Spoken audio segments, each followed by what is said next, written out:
ہمارے بہت ہی پیارے دوست قدیم ساتھی بھائی ارشد خرم صاحب بھی اس دنیا میں نہیں رہے۔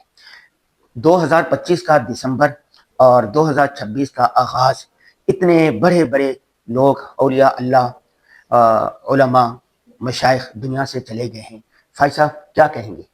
جی بسم اللہ الرحمن الرحیم۔ دیکھیں یہ آپ نے صحیح بات کہی ہے کہ اس 1-1.5 مہینے میں دسمبر اور سے جنوری 2026 تک یہ اتنی بڑی تعداد میں اموات اور اتنی بڑی بڑی شخصیات کا دنیا سے جانا میرے علم میں نہیں ہے کہ کبھی ایسا ہوا، اور اتنے تواتر سے اموات ہو رہی ہیں جیسے لگ رہا ہے کہ مرگ امبوہ کہتے ہیں نا، بڑی تعداد میں لوگ دنیا سے رخصت ہو رہے ہیں، اور خصوصاً کریم ہیں، نیک لوگ اور اتنے ٹیلنٹڈ لوگ جن کا کوئی متبادل ہی نہیں ہے۔ جیسے بڑے بڑے بزرگوں کے ہم نے حالات پہ پہلے بھی گفتگو کی، حضرت پیر ذوالفقار صاحب ہیں، پیر عبدالرحیم نقشبندی صاحب رحمۃ اللہ علیہ، پیر مختار الدین شاہ صاحب ہیں، حضرت مولانا فضل الرحیم صاحب ہیں، حضرت مولانا اللہ دیتا صاحب ہیں۔ یہ لوگ تو ایسے ہیں نا، ان پر جتنی کتابیں لکھی جائیں ولاگ کیے جائے کم ہے۔ آج ہم گفتگو کریں گے وہ بھائی ارشد خرم صاحب دیکھیں وہ جو آپ کو تو انہوں نے آخری ایک میسج بھی بھیجا تھا وفات سے ایک دن پہلے، کیا تھا وہ؟ ہاں وہ میسج بھی ان کا بہت اہم تھا۔ انہوں نے اپنی محبت کا اظہار کیا تھا، لیکن کیا اندازہ تھا کہ آج رات کو ان کو ہارٹ اٹیک ہوگا اور صبح وہ انتقال کر جائیں گے۔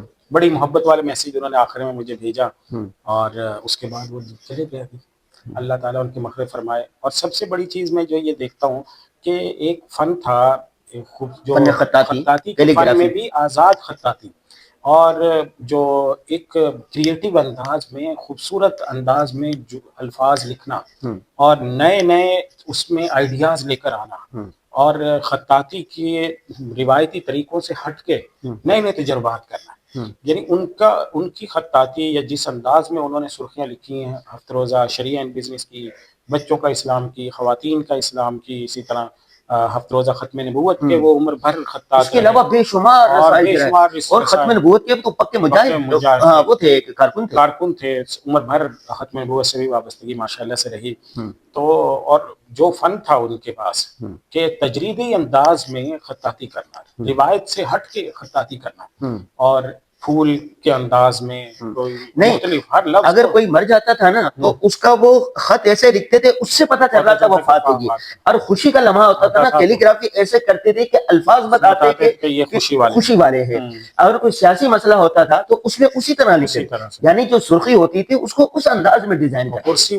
سرخی خود بتاتی تھی کہ لفظ کے اندر کیا معنی چھپا ہوا ہے۔ اچھا، پھر دوسری بات یہ تھا کہ ان کو آپ نے دیکھا ہوگا، ہم نے ان کے ساتھ 20-25 سال گزارے، ٹائم کے کتنے پابند تھے، باشرع تھے، نماز کے پابند تھے، رزق حلال کا اہتمام کرتے تھے، اور سچے کھری بات، مطلب یہ نہیں ہے کہ سچ ہی بولنا ہر حالت میں، دونوں سے نہیں تھے، دل میں کیا ہے اور باہر کیا ہے۔ ہمارے ہاں تو ہوتا ہے نا، ہم کوئی لیپا پوتی کر کے مختلف باتیں چھپا کر نہیں، وہ جو بات ہے سچی ہے، کھری بات ہے، وہ کہہ دیتے تھے۔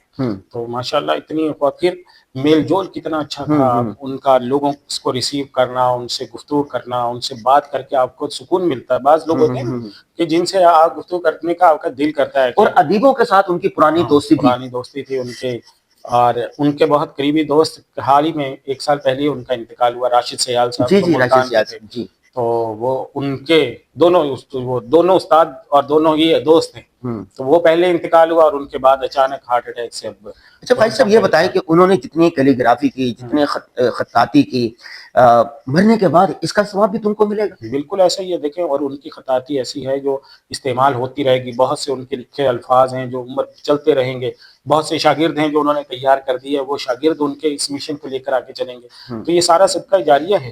اور پھر دیکھیں دوسری بات یہ کہ انہوں نے جو اتنے بڑے بڑے مجلات ہیں جن میں لکھا ہے، جن میں خطاطی کی ہے، تکبیر کے دور سے، روزہ ضرب مومن سے، پھر ختم نبوت، بچوں کا اسلام، خواتین کا اسلام، شریعہ بزنس، تو جتنے لوگوں کی زندگیوں میں تبدیلی آئی، وہ خوبصورتی نے کتنے لوگوں کو دین سے قریب کر دیا۔ اور دوسری بات ہے کہ وہ ختم نبوت کے لیے کام دل سے کرتے تھے اور کہتے تھے اس کا میں معاوضہ نہیں لیتا۔ دیکھو، کل میں آپ کو کل کی بات بتاؤں، کل میرے پاس ایک صاحب ملنے کے لیے آئے، تو بڑی کمپنی میں جاب کرتے، میں نے کہا کہ انہوں نے کہا کہ میں ہفتہ روزہ شریعہ بزنس کی وجہ سے عالم دین بنا ہوں۔ میں نے کہا وہ کیسے بنے؟ کہنے لگے کہ میرے پاس شریعہ بزنس آتا تھا، تو اس میں نے دیکھا ایک صفحے کا نا کلیت الشریعہ کا اشتہار لگا ہوا ہے، تو میں شریعہ بزنس پڑھتا تھا، تو میں نے اس کو جب پڑھا تو میرا شوق ہوا کہ یار میں بھی عالم بن جاؤں، تو میں نے اس نمبر پہ رابطہ کیا، انہوں نے کہا فلاں تاریخ کو آپ آ جائیں پیپر، میں نے اس کے بعد امتحان دیا، میرا داخلہ ہو گیا، تو میں نے ہفت روزہ شرعی انگیزی، اس میں اشتہار دیکھ کر آپ عالم دین بننے کا فیصلہ کیا اور عالم دین بن کے آپ وہ عالم ہیں، اور ماشاءاللہ ایک بڑے بہت اہم جگہ پہ بڑا اچھا دینی کام کر رہے ہیں. قرآن مجید کے اپلیکیشنز پہ بڑا کام ہے دنیا میں. جو قرآن مجید کی سب سے بڑی اپلیکیشن ہے شاید وہ چلا رہے ہیں وہ. ماشاءاللہ. اچھا، ان کے جتنے شاگرد ہیں یا جو بچوں کا اسلام پڑھنے والے، خواتین کا اسلام پڑھنے والے، ہفت روزہ ختم نبوت پڑھنے والے، شریعہ بزنس پڑھنے والے، ان کے جتنے قارئین ہیں یا ویڈیو دیکھنے والے ناظرین ہیں، ان کے لیے ضروری ہے کہ وہ کم از کم قل هو اللہ احد یا چاروں کل 3 مرتبہ پڑھ کے ان کے لیے ایصال ثواب کریں.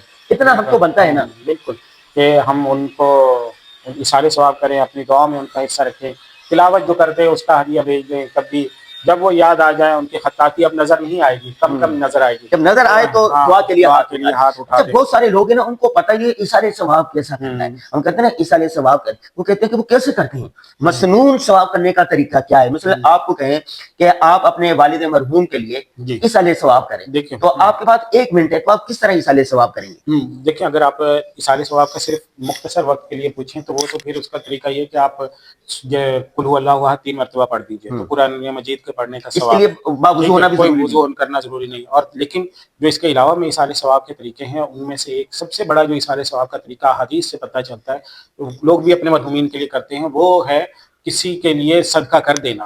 صحیح ہے، مالی صدقہ کرنا، کسی غریب کو کھانا کھلانا، غریبوں تک کوئی چیز پہنچا دینا، پہلے نمبر پر. دوسرے نمبر پر یہ کہ اگر آپ کسی کے لیے استغفار کرتے ہیں، کیونکہ استغفار ایک ایسی چیز ہے نا، استغفار کا طریقہ کیا ہوگا؟ کہ اللہ اس کو معاف کر دے، یہ بھی استغفار ہے. اتنا کہنا، اتنا کہتے نا، یا یہ کہنا استغفر اللہ ربی من، استغفر اللہ تو اپنے لیے ہے نا، کہ اللہ میں اس کے لیے اس کے گناہ اس کو معاف کر دے، اے اللہ اس کے گناہ، میرے والد کے گناہ کو معاف فرما دے. استغفار اتنا ہی زبان سے کہتے ہیں اللہ ان کی مغفرت فرما، ان کی مغفرت فرما، بس. اچھا، اتنے الفاظ آپ کہتے ہیں کہ اللہ ان کی مغفرت فرما، ان کی لغزشوں سے درگزر فرما، ان کی ساری خطائیں معاف فرما دے. یہ سارے استغفار نہیں، وہ جو ایصال ثواب کرنا قل هو اللہ احد. ہاں، اس کے بعد پھر یہ کہ دیکھو یہ بھی ایصال، یہ استغفار جو ہے نا، یہ بھی ایصال ثواب کے درجات کی بلندی کا ذریعہ ہے. صحیح ہے، تو یہ بھی ایصال ثواب کا ایک طریقہ ہے. دوسرے نمبر پر آپ یہ بھی ایصال ثواب ہے کہ آپ ان کے لیے قرآن مجید پڑھ کے تلاوت کریں. جیسے ہر روز آدمی آپ تلاوت کرتے ہیں، تلاوت کر کے آپ کہیں کہ اللہ میرے دادا کو، والد کو، فلاں شخص کو، اس آدمی کو اس کا ثواب پہنچا دیجیے، پہنچا دے. نفل پڑھ کے بھی یہ آپ نیت کر لینا، یہ زبان سے کہہ دینا کافی، اس کے لیے ہاتھ اٹھانا بھی کوئی ضروری نہیں ہے. صرف دل میں نیت کر لیں اور اس کا ثواب اللہ تعالیٰ خود بخود ان کو. تذکرہ خیر کرنا بھی اس میں آتا ہے. تذکرہ خیر کے اندر یہ کہ ان کی اچھی باتوں کا تذکرہ کرنا، ان سے جو سبق ملتے ہیں ان کا تذکرہ کرنا. صحیح ہے، تو جب دنیا میں اللہ کی لوگ بندے کسی آدمی کا اچھا سا تذکرہ کرتے ہیں، تو آسمانوں پہ بھی اللہ تعالیٰ کہتے ہیں کہ اپنے فرشتوں کو کہ اس بندے کو میں نے معاف کر دیا، کیونکہ لوگ اس کے بارے میں اچھی گمان کرتے ہیں. ما رآہ المؤمنون حسنا فهو عند اللہ حسن، کہ اللہ کے بندے جس کو اچھا سمجھ رہے ہوتے ہیں، اللہ تعالیٰ کہتے ہیں کہ چلو یہ. اچھا فائز صاحب، ایک بات ہے، میں نے دیکھا کئی جگہ پر بہت سارے لوگ نا دنیا سے جانے کے بعد بھی ان کی غیبتیں کرتے ہیں، ان کی برائیاں کرتے ہیں. میں سمجھتا ہوں جو آدمی مر گیا وہ اپنے انجام کو پہنچ گیا. دیکھے کہتے ہیں نا کہ نیک شگون کی تو کرنا چاہیے، بد شگونی نہیں لینی چاہیے، تذکرہ خیر تو کرنا چاہیے، لیکن برائیاں ذکر نہیں کرنی چاہیے. اگر کوئی عداوت حدیث شریف میں حکم ہے، حدیث میں اس کا حکم ہے کہ اپنے جو مرج دنیا سے رخصت ہونے والے جتنے لوگ ہیں ان کی اچھی چیزوں کا ذکر کرو. یہ قرآن حدیث ہمیں حکم دیتی ہے. دنیا سے جب کوئی رخصت ہو جاتا ہے تو آپ اس کے اچھی چیزوں کا تذکرہ کرو، تاکہ اللہ تعالیٰ اس کی آخرت کی منزلیں آسان فرمائے. اچھا، یہ جو کہتے ہیں کہ اگر آپ ہیں، آپ ایصال ثواب کرتے ہیں، دعائے مغفرت کرتے ہیں جو آپ کے ہوتے ہوئے دنیا سے جا رہے ہیں، تو اگر آپ جب چلے جائیں گے نا تو اللہ تعالیٰ ایسے لوگ پیدا کریں گے کہ جو آپ کے لیے بھی ایسا کریں گے. ایسے کریں گے. وہ دوسری جگہ پہ ایک حدیث میں آتا ہے کہ حضور صلی اللہ علیہ وسلم نے والدین کے بارے میں یہ کہا ہے کہ اللہ تعالیٰ کے بندہ جب اپنے والدین کی خدمت کرتا ہے تو پھر اللہ تعالیٰ خدمت کرنے والے کے لیے ایسی اولاد متعین کر دے گا جو اس کی خدمت کرے گی. وہ حدیث اولاد کے بارے میں آتی ہے بالکل ایسی.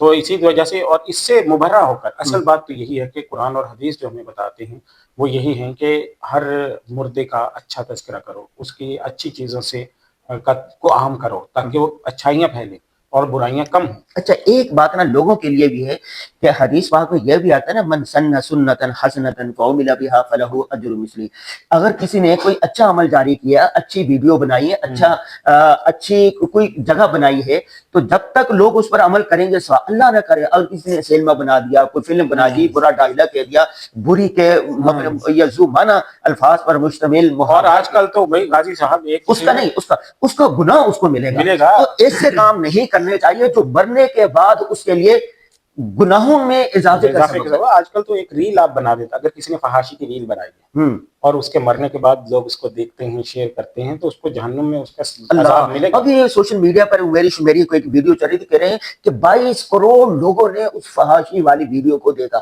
اب جس نے بنائی سارا گناہ اس کو نہیں ملے گا، اور مرنے کے بعد بھی اس کو ملے گا۔ توبہ کرنی چاہیے، توبہ کرنی چاہیے ایسے، یعنی نیکی والے کام کرنے چاہیے اور برائی والے کاموں سے۔ اور یہ جیسے دیکھیں ہمارے خرم صاحب گئے ہیں، اب یہ ساری زندگی ان کے دینی مجلوں سے ساتھ گزری، ساری زندگی انہوں نے اچھا مدارس کے ساتھ، علماء کے ساتھ، خانقاہوں اور کے ساتھ، حالانکہ یہاں پہ بہت کم تنخواہیں ہوتی ہیں نا۔ اگر آپ دیکھیں نا کہ ایک آدمی خطاط ہے اتنے بڑے لیول پہ کہ اس کا کوئی آلٹرنیٹو کوئی نہیں ہے، یعنی خرم صاحب کا اگر آپ متبادل تلاش کرنا چاہیں کوئی آپ کو نظر آتا ہے؟